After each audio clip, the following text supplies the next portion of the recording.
Hello friends, मेरा नाम किशन है और मेरे चैनल मेडी विद के में आपका स्वागत है।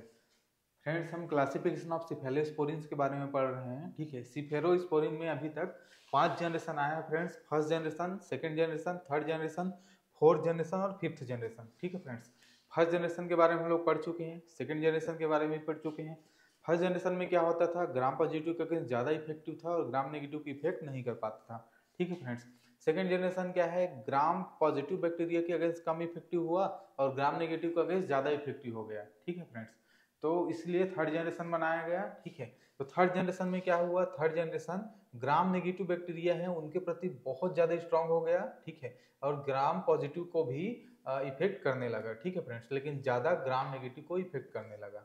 ठीक है, तो आज हम थर्ड जनरेशन ऑफ सिफेलोस्पोरिन के बारे में पढ़ेंगे डिटेल से, क्योंकि सबसे ज़्यादा यूज होने वाली जो मेडिसिन है फ्रेंड्स, यही थर्ड जनरेशन से यूज होती हैं। ठीक है, तो इनके बारे में पूरा डिटेल से और बहुत अच्छे से पढ़ेंगे। ठीक है, तो थर्ड जनरेशन कब आया था, इंट्रोड्यूस इन 1980 1980 में इंट्रोड्यूस किया गया था थर्ड जनरेशन को। ठीक है फ्रेंड्स, तो थर्ड जनरेशन में जो मेडिसिन है आज जिसके बारे में हम लोग पढ़ेंगे तो वो है सेप्ट्रिक्सोन। आज हम सेप्ट्रिक्सोन के बारे में पढ़ेंगे।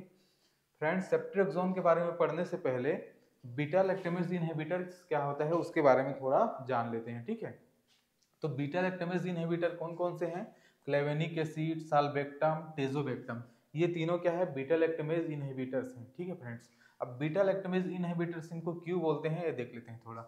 ग्राम पॉजिटिव ग्राम नेगेटिव जो बैक्टीरिया होता है उसके अंदर में, ठीक है, एक फैमिली ऑफ एंजाइम्स पाया जाता है जिसका नाम है बीटा लैक्टेमेज। ठीक है, तो beta lactamase family of enzyme पाया जाता है और ये beta lactamase family of enzyme क्या करता है, inactivate beta lactam ring of antibiotics. ठीक है, जैसे कि पेनिसिलिन और सिफेलोस्पोरिन।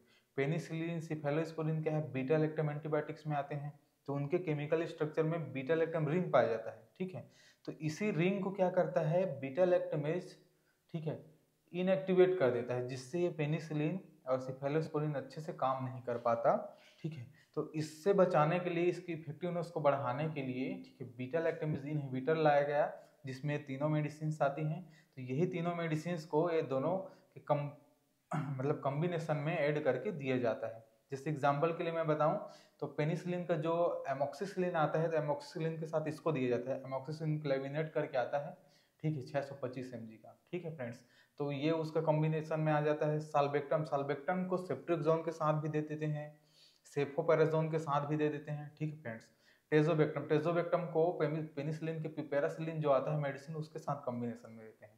ठीक है फ्रेंड्स, जिससे क्या है, इन मेडिसिन के इफेक्टिवनेस और इतना बढ़ जाता है। ठीक है, कि ग्राम पॉजिटिव है ग्राम नेगेटिव हो कोई फर्क नहीं पड़ता, दोनों बैक्टीरिया को बहुत अच्छे से किल करता है, मार देता है। ठीक है फ्रेंड्स, तो चलिए सेप्ट्रिक्सोन के बारे में पढ़ना स्टार्ट करते हैं। ठीक है, तो सेप्ट्रिक्सोन को सबसे पहले मैकेनिज्म ऑफ एक्शन देख लेते हैं। ठीक है, तो मैकेनिज्म ऑफ एक्शन में क्या है, ये ग्राम पॉजिटिव के अगेंस्ट थोड़ा कम इफेक्टिव है और ग्राम नेगेटिव के अगेंस्ट बहुत ज़्यादा इफेक्टिव है।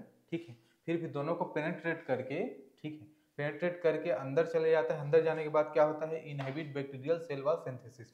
बैक्टीरिया के सेल वॉल सिंथेसिस को क्या करता है, इनहेबिट कर देता है। ठीक है, जिससे बैक्टीरिया सुडल हो जाता है, बैक्टीरिया मर जाता है। ठीक है फ्रेंड्स, ग्राम नेगेटिव का बहुत ज़्यादा इफेक्टिव है फ्रेंड्स। ग्राम पॉजिटिव में कुछ कुछ ग्राम पॉजिटिव को नहीं कर पाता और बहुत सारे ग्राम पॉजिटिव को पेनेट्रेट कर भी लेता है। ठीक है फ्रेंड्स, तो चलिए इसके डोज के बारे में देख लेते हैं।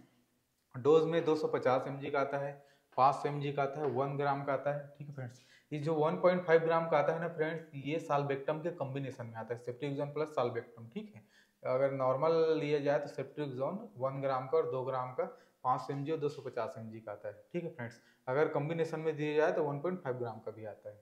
ठीक है, रूट्स में देख लेते हैं तो आईबी और आईएम इसका रूट है। ठीक है, इंडिकेशन और यूजेस में देख लेते हैं तो पीआईडी, पीआईडी मतलब पेल्विक इन्फ्लेमेटरी डिजीज। ठीक है, यूट्रस, फॉलिपियन ट्यूब, सर्विक्स का जो इन्फेक्शन रहता है ना उसको एक साथ बोल देते हैं पीआईडी। ठीक है, पेल्विक इन्फ्लेमेटरी डिजीज, तो उस कंडीशन में भी सेप्ट्रिक्सोन देते हैं या उसका कॉम्बिनेशन साल्बेक्टम के साथ। यूटीआई, यूरिनरी ट्रैक इन्फेक्शन में देते हैं, स्किन इन्फेक्शन में, intra abdominal infection. Intra abdominal बोलने से बहुत सारा इंट्रा एब्डोमिनल इन्फेक्शन आ जाएगा दोस्तों, जैसे कि एक इंटेस्टाइन में होता है टाइफॉइड, तो टाइफॉइड में भी सेप्ट्रिक्सोन या साल्बेक्टम के साथ कॉम्बिनेशन में दे सकते हैं। ठीक है फ्रेंड्स, मेनिंजाइटिस, मेनिंजाइटिस के बारे में आप लोग जानते हैं। ठीक है, ब्रेन के मेनिंजेस लेयर में इन्फेक्शन हो जाता है। ठीक है, तो उस कंडीशन में भी क्या कर सकते हैं, सेप्ट्रिक्सोन दे सकते हैं। सर्जिकल प्रोफिलैक्सिस, कोई भी सर्जरी के पहले प्रोफिलैक्सिस के रूप में सेफ्ट्रिक्सोन के इंजेक्शन दे सकते हैं इन्फेक्शन से बचाने के लिए, और उसके बाद भी, ठीक है, उसके बाद भी सर्जिकल इन्फेक्शन हुआ तो उसके बाद भी सेफ्ट्रिक्सोन दे सकते हैं। ठीक है फ्रेंड्स, निमोनिया में दे सकते हैं, ब्रोंकाइटिस में दे सकते हैं, gonorrhoea female female transmitted disease है, सेक्सुअली ट्रांसमिटेड डिजीज है। ठीक है, सेक्सुअली ट्रांसमिटेड डिजीज है तो ये गोनोरिया में भी दे सकते हैं। ठीक है, ओटाइटिस मीडिया में भी दे सकते हैं। ठीक है, ब्लड इन्फेक्शन, ठीक है, बोन एंड जॉइंट इन्फेक्शन, इन सब में दे सकते हैं। ब्लड इन्फेक्शन, ब्लड में कोई इन्फेक्शन हो, ओटाइटिस मीडिया मतलब मेडियल का इन्फेक्शन। तो ये सारे क्या है, इसके इंडिकेशन यूजेस है जो जिन जिन बीमारियों में या जिन जिन कंडीशन में हम लोग सेफ्ट्रिक्सोन या उसके साथ साल्बेक्टम के कॉम्बिनेशन में दे सकते हैं। ठीक है फ्रेंड्स, कॉन्ट्राइंडिकेशन देख लेते हैं। कॉन्ट्राइंडिकेशन में एलर्जी, अगर पेशेंट को सेफ्ट्रिक्सोन से एलर्जी है तो उस कंडीशन में सेफ्ट्रिक्सोन नहीं देंगे। साइड इफेक्ट देख लेते हैं। साइड इफेक्ट को 3 भाग में ऐसे डिवाइड कर दिया हूँ, एलर्जिक रिएक्शन, गैस्ट्रोइंटेस्टाइनल और अदर। ठीक है, एलर्जिक में क्या है, स्किन रेशेस हो सकता है, इचिंग हो सकता है, स्वेलिंग ऑफ द फेस में, लिप्स में और थ्रोट में स्वेलिंग हो सकता है। ठीक है, गैस्ट्रोइंटेस्टाइनल में क्या हो सकता है, नोजिया, वोमिटिंग, डायरिया हो सकता है, स्टमक पेन हो सकता है। अदर में क्या है, कंफ्यूजन हो सकता है, हेडेक हो सकता है, फटीग हो सकता है, फीवर, वीकनेस और सीजर, कन्वर्जन भी आ सकता है सीजर में। ठीक है फ्रेंड्स, तो ये रहा सेफ्ट्रिक्सोन के बारे में। ठीक है, अगर वीडियो अच्छा लगा होगा तो वीडियो को लाइक कर दीजिएगा, चैनल को सब्सक्राइब कर दीजिएगा। Thank you so much.